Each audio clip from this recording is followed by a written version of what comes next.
आयु कर्म, आयु कर्म के कितने भेद? तो आयु कर्म के 4 भेद।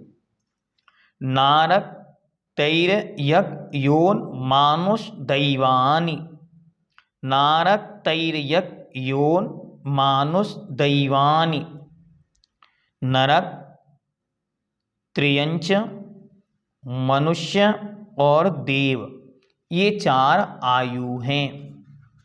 ध्यान से 2 शब्द आते हैं, एक नरक गति, तो जब गति शब्द आएगा तो वो नाम कर्म में जाएगा। ध्यान से, गति शब्द जो है वह नाम कर्म के में चला जाएगा, और यहाँ पर जो आयु शब्द है वह आयु स्वयं में स्वतंत्र कर्म है। ये दोनों में मुख्य अंतर है, इसको हमें स्मरण में रखना चाहिए। आयु कर्म किसे कहते हैं? तो 10 प्राणों में आयु प्रमुख प्राण है, जिसके सद्भाव में जीवन और अभाव में मरण हो, उसका नाम आयु कर्म है।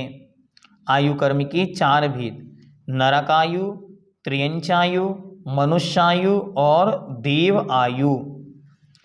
नरकायु, जिसके उदय से तीव्र शीत उष्ण वेदना वाले नरकों में दीर्घ काल जीवन होता है, वह नरक आयु है।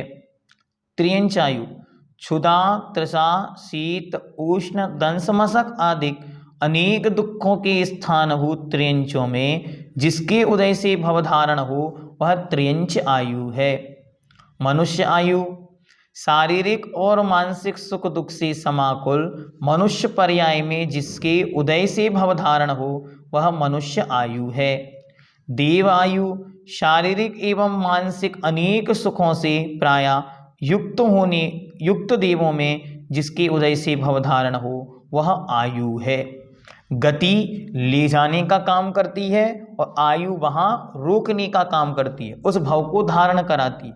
तो गति तो मात्र वहाँ स्थान तक पहुँचाने का काम करती है, गति शब्द का अर्थ ही है जाना, गमन, और आयु वहाँ बेड़ी के समान रोक कर रखती है।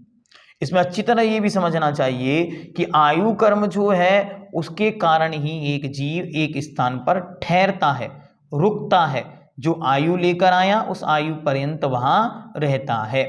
इनमें से पूर्व में भी हम इसको देख चुके हैं कि नरक और देव, इन दो में क्या नहीं होता? इन दो गतियों, इन दो आयुओं में अकाल मरण नहीं होता, अपवर्त आयुष्क नहीं होते।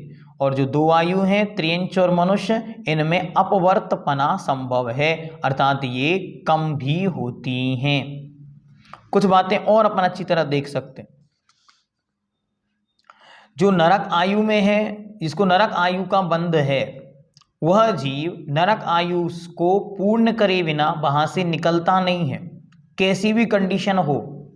चाहे वहां पर उसकी तिल तिल करें दे के खंड, असुर भिड़ावे दुष्ट प्रचंड, शरीर के टुकड़े टुकड़े भी हो जाएं फिर भी मरता नहीं, सब जुड़ जाएंगे। और जब वहां से आयु पूर्ण कर कर बाहर आएगा तो वह नियम, जो नियम है वो तला नहीं। नरक का जीव नरक में ही उत्पन्न नहीं होगा, नरक का जीव मरकर देव नहीं बनेगा। नरक का जीव नरक से निकलकर केवल मनुष्य या त्रियंच ही बन सकता है, और 7वें नरक का जीव निकलकर केवल त्रियंच ही बनता है, उसमें भी क्रूर त्रियंच ही बनेगा। फिर देवों के विषय में, तो देव आयु को पूर्ण करने के पहले कोई भी जीव उस देव आयु को छोड़ नहीं सकता, उनके भी अकाल मरण संभव नहीं। जो आयु लेकर आए उतनी आयु तो पूर्ण वहां रहना ही पड़ेगा। अब वह उस आयु से अगर अगली आयु का बंध करेगा, ये नियम है, तो वह देव मरकर देव आयु का आश्रय बंध नहीं कर सकता। देव आयु का जीव नरक आयु का बंध और आश्रय नहीं कर सकता। मतलब देव मरकर या तो मनुष्य बनेगा या त्रियंच बनेगा, इसके अलावा अन्य कुछ और नहीं बनता।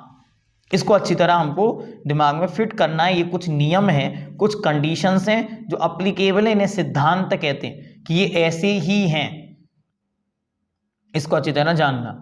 और मनुष्य और त्रियंच, ये 2 आयु ऐसी हैं जहां से जीव चारों आयु में, चारों गतियों में अच्छी तरह जा सकता है। ठीक है, तो कहाँ से जा सकता है, वहां से। अब आयु के विषय में बहुत सारी चर्चाएं और रहती हैं, जैसे आयु का बंध कब होगा। तो आयु का बंध चारों गतियों में अपकर्ष काल पर होता है। अपकर्ष काल पड़ता है उसमें ही आयु का आश्रव बंध होता है। सबके आयु के अपकर्ष काल अलग अलग होते हैं।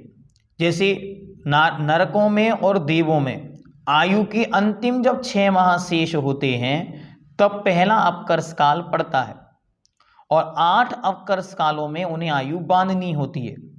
यदि कोई जीव कदाचित उन अपकर्ष कालों में आयु ना बांध पाए तो फिर अंतिम समय जो शेष रहता है, जिसे कहते हैं असंक्षेप आधा काल, उसमें वह अगली आयु को बांधकर और उस स्थान पर जाता है।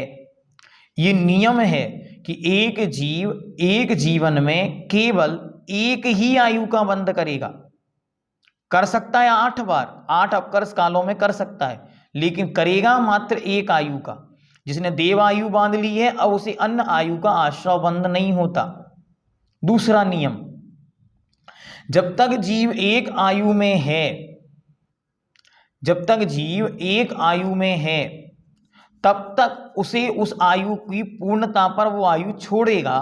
तो ये नियम है कि जब वो आयु छोड़ने के पहले अगली आयु का आश्रव बंद कर लेगा तभी उसकी पुरानी आयु छूटती है।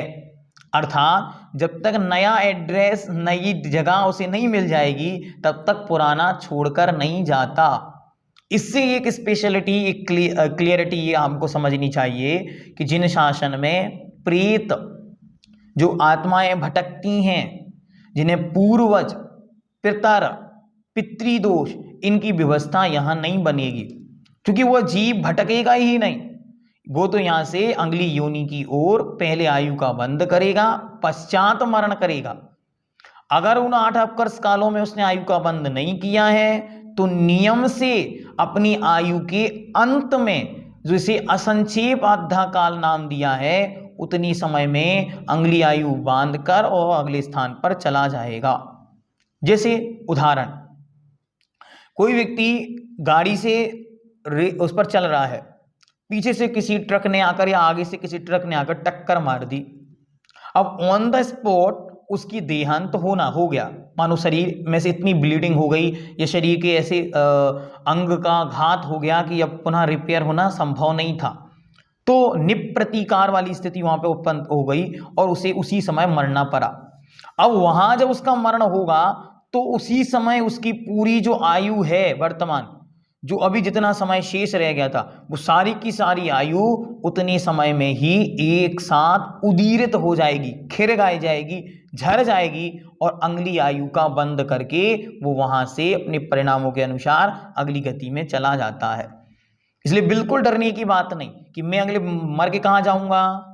अपने जीवन को अच्छी तरह देखें, एक डायरी में रोज लिखते जाएं, आज मैंने ये काम किए, इससे मैं नरक में जाऊंगा। आज मैंने ये काम किए, मैं इससे त्रियंच बनूंगा। आज मैंने ये काम किए, इससे मैं मनुष्य बन सकता हूं, और ये मैंने काम किए तो मैं देव जरूर बनूंगा। अब आपको चार्ट बना लेना, किसके आधार से, अभी आगे बतलाएंगे, आश्रव पीछे बतला चुके, नरक आयु, चारों आयु के आश्रव के कारण, उनको अच्छी तरह देख लें। उनका लिंक भी हम आपको डिस्क्रिप्शन में दे देंगे, तो आप अच्छी तरह एक बार देखें, हमने ये काम किए, अब हमारा यहाँ जाना पक्का है। तो अपने परिवारजन को कह देना, जब मैं मरण करूं तो मेरे आगे ऐसा लिखना, स्वर्गवासी नहीं लिखना, मैं जहां जाने वाला हूं उस वासी लिख देना। तो ऐसा करके भी आप कर सकते हैं कि अपनी आयु पता कर लें, अपनी भविष्यवाणी अपने हाथ। किसी और से पूछने की आवश्यकता नहीं है कि मैं मर के कहाँ जाऊंगा। जो आप जहां जाना चाहते हैं उसका अच्छी तरह व्यवस्था बनाएं, उसके विषय में विचार करें, रोज अपने कार्यों का एक बार परिमार्जन करें कि हम कहाँ जाने वाले हैं।